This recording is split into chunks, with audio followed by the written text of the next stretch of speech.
Have you ever wondered why is it that some people,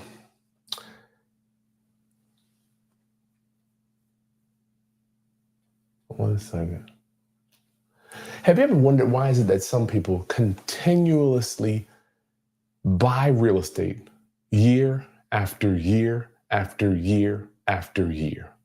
And then there's some people that just can't seem to get one house, and maybe after they get one, then they struggle to get another house. So tonight, I want to kind of share with you what I have learned from doing real estate since 2004.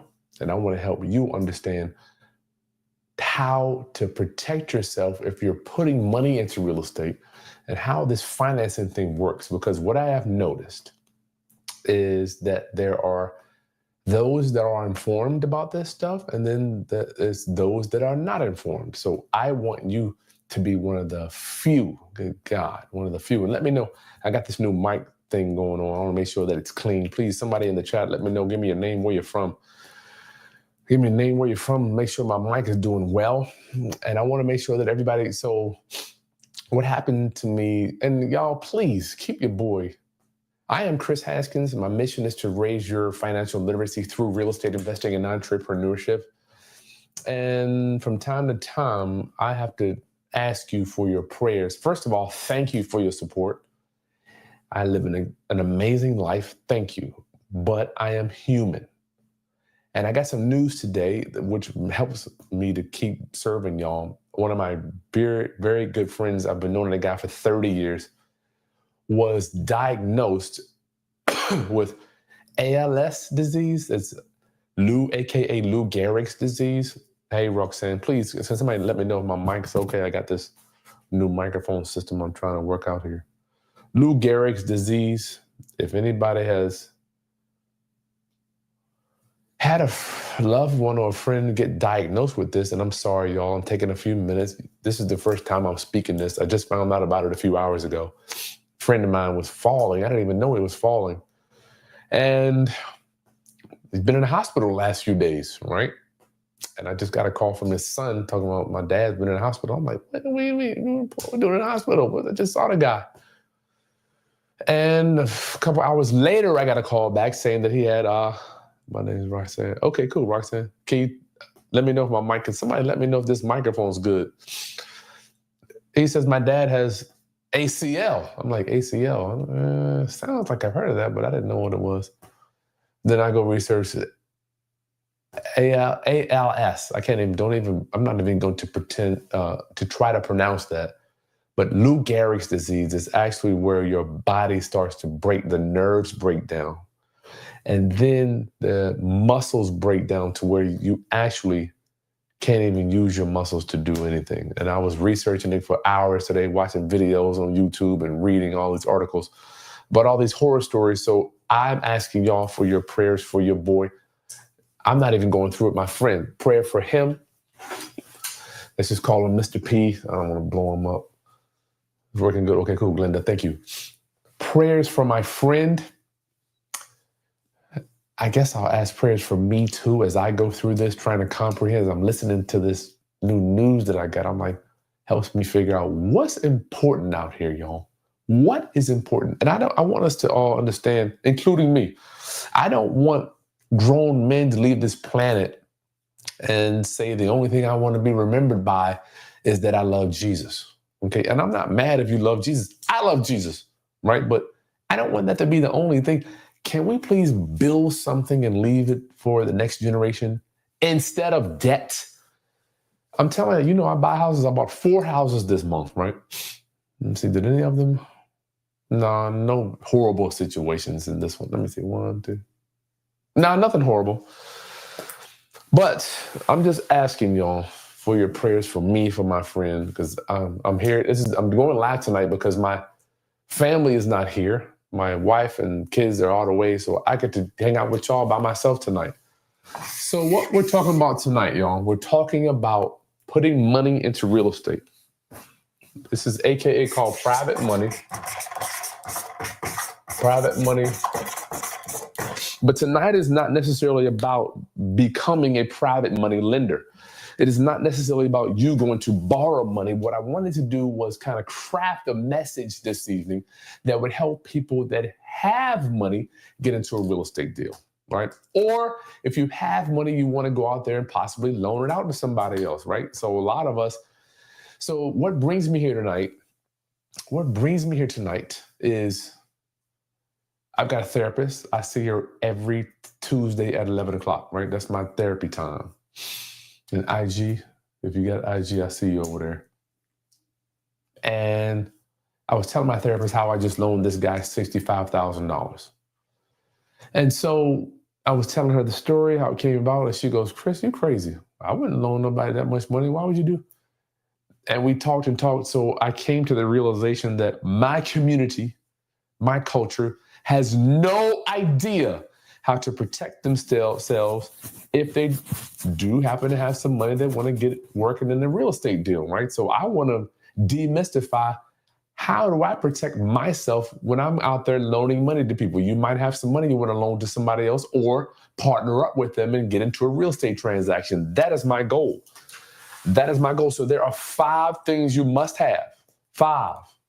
Please repeat after me, because somebody say 5. I'll put it in the chat. There's 5 things you got to have when you're either loaning people money to do real estate deals.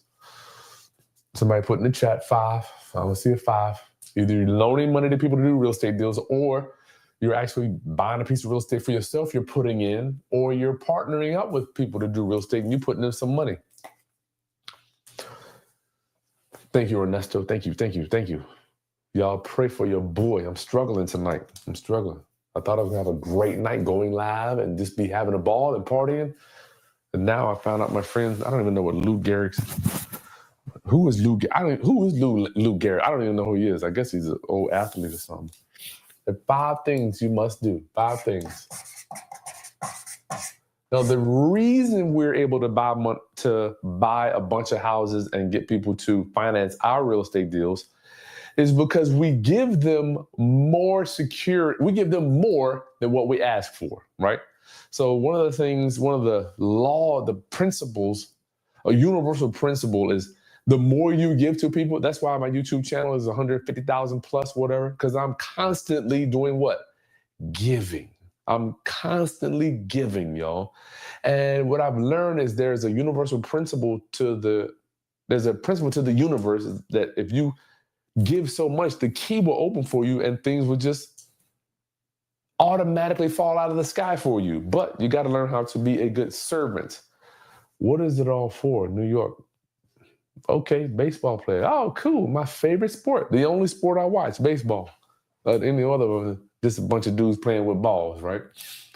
So the reason we're able to borrow money is because we give more than we ask. So when I was talking to my therapist, she's like, Chris, why would you loan a guy $65,000? You barely know the guy. What if he don't pay you back? I'm like, I don't really care if he pays me back at all. I mean, I want him to. But you see, when you bring money, when you put money into a real estate deal, you don't necessarily loan out that money based on the borrower, right? You loan the money based on the deal, okay? So the first thing that we had to have when we go out and we loan money, so this live tonight is really for people that have some type of capital that they want to get working out there in the marketplace. I'm telling you, I meet people every day. They say, Chris, I got 10,000, I got 50,000, I got 80,000. What should I do with it? Number 1, get some education. Number 2, learn how to protect it. We got to have something called a deed of trust. This is how we protect our money. Or / mortgage. Now, this is not in any particular order. I'm sitting down because I had 2 back surgeries and my back makes my leg hurt and my calf is just crazy. I'm happy for my problems, though. I'm happy. I'm not complaining. This deed of trust allows us, you know what? I don't know if I want to start there. I'm going to put them up here, but we'll come back to that one. Let's start here. I always misspell this word. It's collateral got 2 L's or 1 L. Let me put that in here. Collateral. I always misspell it. Yes, I'm doing my spell check. I had a rough day today. think it's 2 L's. That's right, 2 L's. Collateral. Collateral. What is collateral? What are we doing when we're loaning out money to people, y'all? We better have some collateral. That's something we can take back if the deal goes bad. Something we can take back if the deal goes bad, y'all. And usually, what is that collateral here?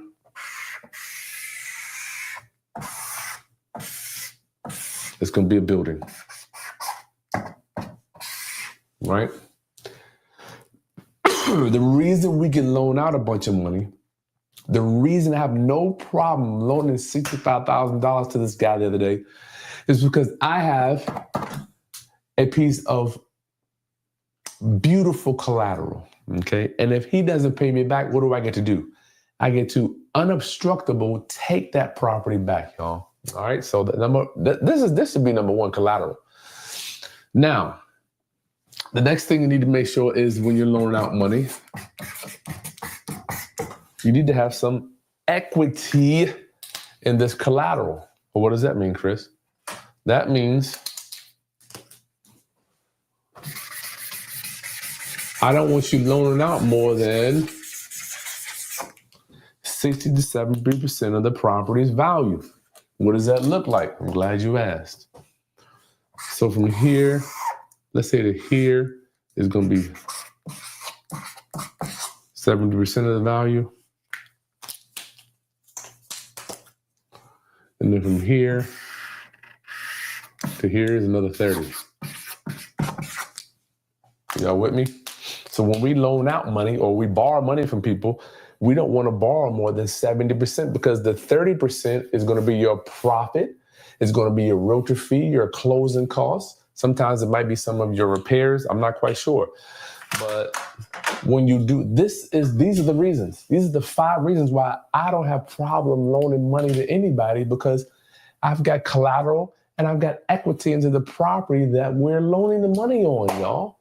So here's the house, right? Let's say it's worth $300K.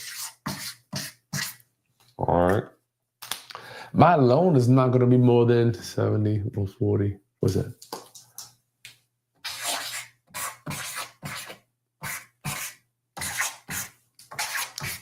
My loan is not going to be more than 210. Now I can go up some more. Now I've got 90,000. Y'all, I hope you follow me. I got $90,000 worth of equity on top of my loan. And so if things go wrong, if my borrower gets struck by lightning, if he gets picked up by a UFO, then I got plenty of room above the loan that I've got out there. Max, thank you so much, Maxine. I appreciate that. Thank you. I need it. I want y'all to know that I'm human. I just want to be your friend. I'm not one of these super gurus. I'm not a super guru. I got plenty of equity up here, y'all. So number 1, the collateral is going to be the property. Number 2 is the equity above the equity above your loan, right? We need to have that. And let's go to number 3 is going to be your deed of trust. Let's go there. What is your deed of trust? Your deed of trust is the instrument, the tool that allows you to take back this property if the borrower defaults. Let me say that again, y'all. And while you're watching, there's a link in the video description. Me and my friend Dan Barrera, we are doing our rental property boot camp. Early registration ends tomorrow, right? The link's right below. Dan Barrera has been doing real estate since 1989. We have partnered up to do a rental property blueprint, how to buy your next rental property. So I just want to make sure I bring that to you. How are you going to interface with the realtor? How do you construct the offer? How do you know if the cash flow is right? How do you know the debt to income? All the things that you need to understand for you to buy your next property. We're going to cover this. 11 things we're going to cover. You must know this. I am sick and tired of consulting people. I should call it consoling. I should call it consoling. Consulting people that have bought a piece of real estate and now they regret it. I don't want the same for you. So if you look in the link bio below, Dan and I are doing this class in a couple of days, showing you how to buy your next rental property, because we have bought plenty of bad ones and we don't want the same for you. So early registration is going to end soon. If you go right below, there's some link. There's one link. That's all I got for you this time. One link. Ernesto, you're going to be joining us. Thank you so much, brother. Let me get my Barron's book real quick so we can. I want to make sure y'all know what a deed of trust is. Let me get my deed of trust. And I just want to say to y'all, it is important for all of us to at least have a basic understanding of how real estate works. It is incumbent upon you to do that. Why is it that you think you cannot understand a little bit about real estate when men and women have died over real estate? There have been more loss of lives, more wars, more raping, pillaging, robbing, and stealing over real estate than any other product in the history of the world. And we feel like, nah, I'm just gonna pay my rent. I'm good. I pay my little rent. Why? Where do we get this from, y'all? I don't know. Okay, deed of trust is not a land trust. It's not a gift deed. It's not a contract for deed. Deed of trust is the tool. So we got here deed of trust.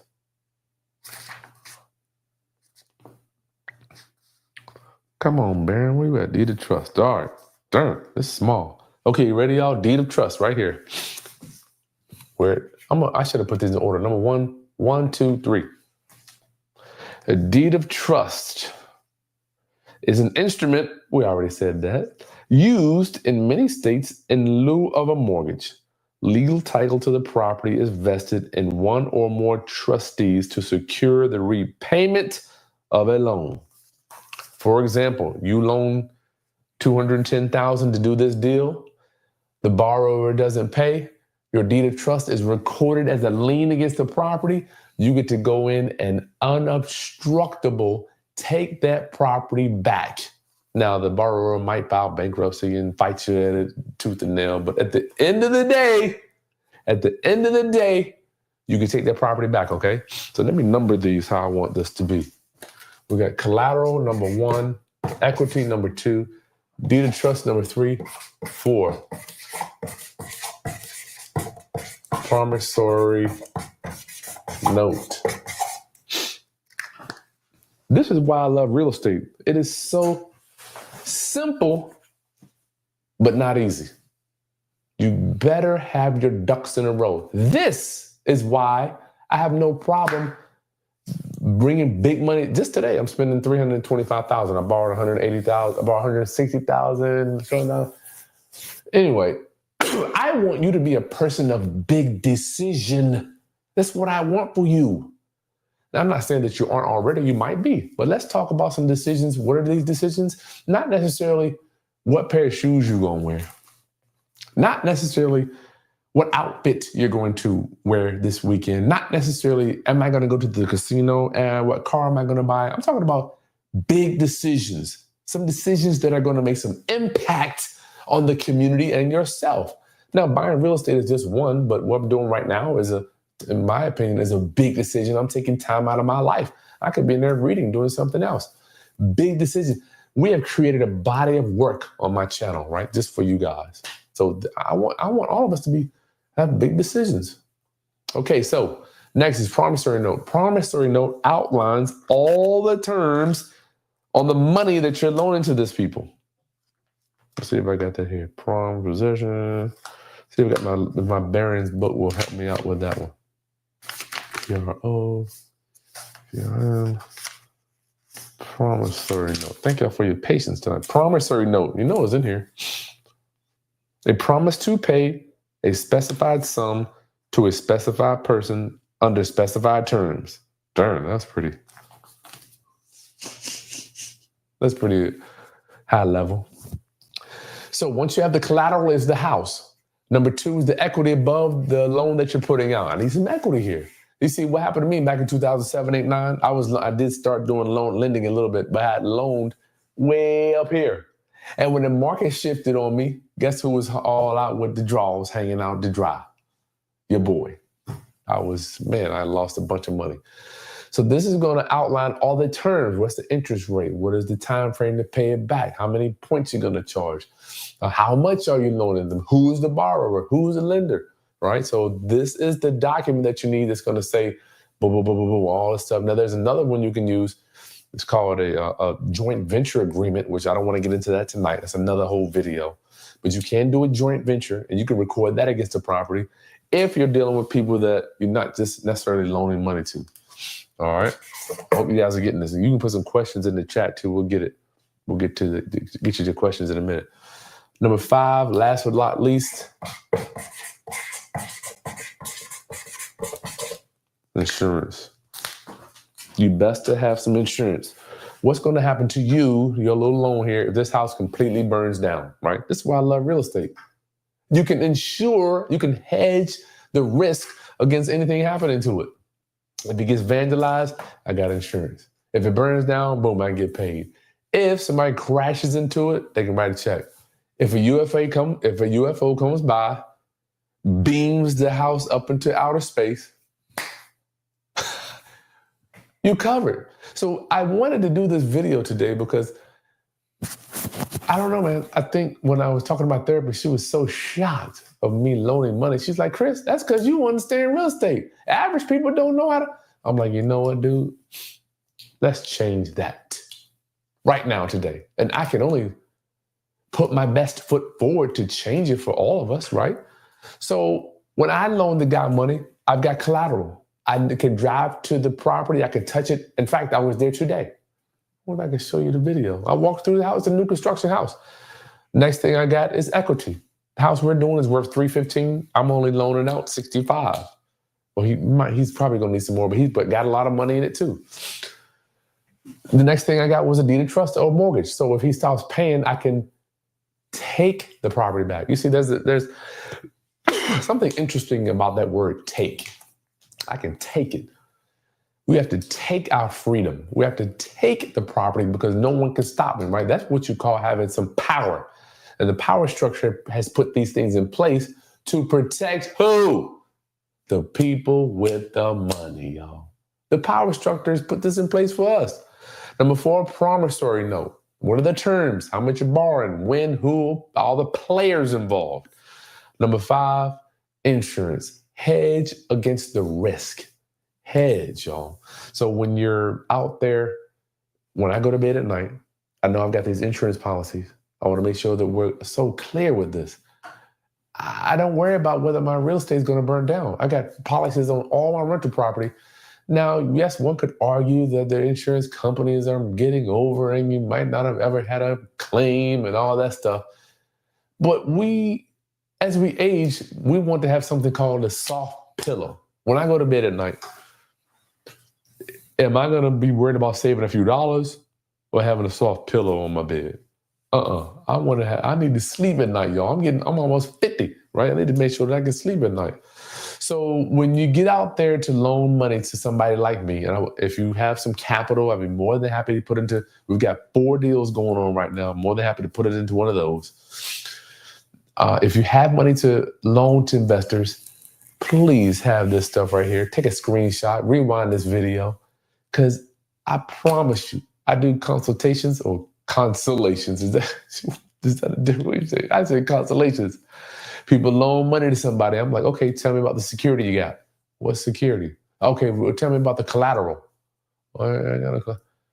They don't even have this stuff. This, my friends, is how you lose when you don't get the proper structures in place.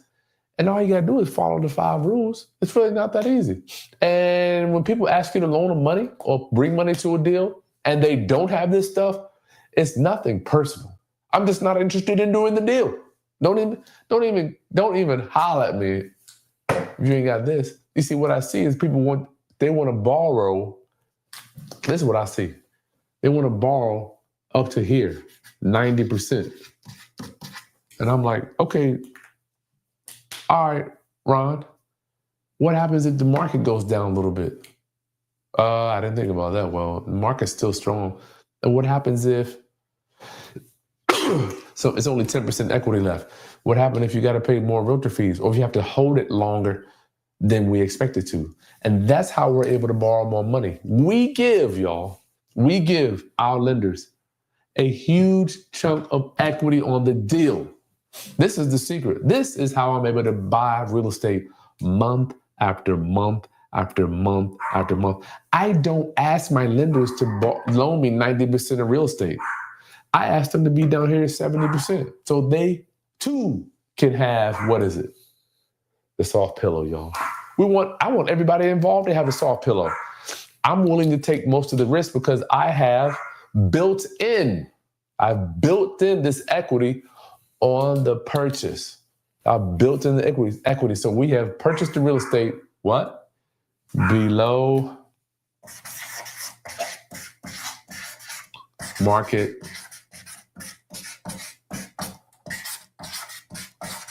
value. This is the secret, y'all. You got to learn how to do it. If you do not learn how to purchase real estate below market value, you got two options. You do have some options. I'm not going to say that you just stuck like shit. You do have some options. You either have to bring some of your own money to get their loan down. Let me explain to you. So if you have to pay, let's say if you're buying a house at a $300,000 house, you're buying it at $270,000, then you're going to have to bring $60K for your lenders to feel comfortable. Let me say that again.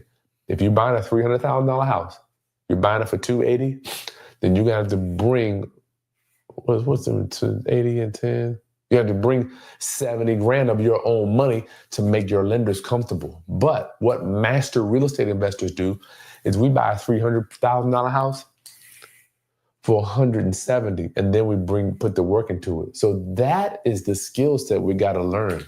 Learn how to buy below market value. Say it with me. Somebody say it with me, please. We always buy. This is something that I had to get beat into my head. We always buy below market value, y'all. Always. There is not a time that I'm going to go in other than the house that I live in now. I wouldn't recommend anybody doing this because I overspent on this just because I wanted somewhere for my family. Every time we go in, we buy below market value, and that is a skill set that you must learn. Now, one of the best books on the market is The Real Estate Negotiating Bible. You can get that from the Amazon. It's one of the best books on how to buy real estate at a discount. You go to Amazon and get it right there. There you go. Always, always, always buy below market value. And I didn't understand that. I remember years ago, one guy, Larby, would always tell me, Chris, we only buy below market value. I'm like, well, why would somebody sell you a piece of real estate below market? Why would they do that all the time? Well, I had to get trained. I had to get trained on this one, y'all. So when I learned it, I'm like, all right, why do they do it? Because we buy. Missy, we buy based on social issues and not market conditions, okay? All right, we got a few questions. Oh, wow, thank y'all. Thank you so much for wow, this is so cool. Oh, man, today went through a funeral. A young woman had fibroid cancer, been devastated. Question, how did this happen? Maxine, thank you so much. Wow, that's crazy. I'm sorry to hear that. Yeah, that's crazy right there. Love the corroboration property. Okay, cool. Maxine, if you got just send, if anybody wants to get some money working in our deals, you know where to find me. You can just comment on one of my videos, or I'm on Instagram, or my email is Chris Haskins. Chris@chrishaskins.com, or you can find me at chrisbuyshouses@gmail. You know where I'm at. Y'all can get me. The property deed, let's see. Ernesto, question. If there is a tax deed for $10,000 with substantial repairs and an ARV of $250, will the max amount to borrow against that be based on the $250? Tax deed.